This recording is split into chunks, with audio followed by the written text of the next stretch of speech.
بسم اللہ الرحمن الرحیم۔ عبدالرحمن بن غنم اشعری نے بیان کیا، کہا کہ مجھ سے ابو عامر رضی اللہ عنہ یا ابو مالک اشعری رضی اللہ عنہ نے بیان کیا، اللہ کی قسم انہوں نے جھوٹ نہیں بیان کیا کہ انہوں نے نبی کریم صلی اللہ علیہ وسلم سے سنا۔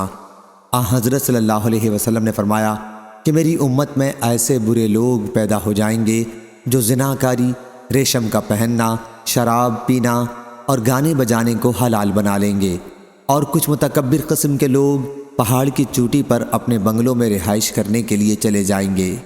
چرواہے ان کے مویشی صبح و شام لائیں گے اور لے جائیں گے۔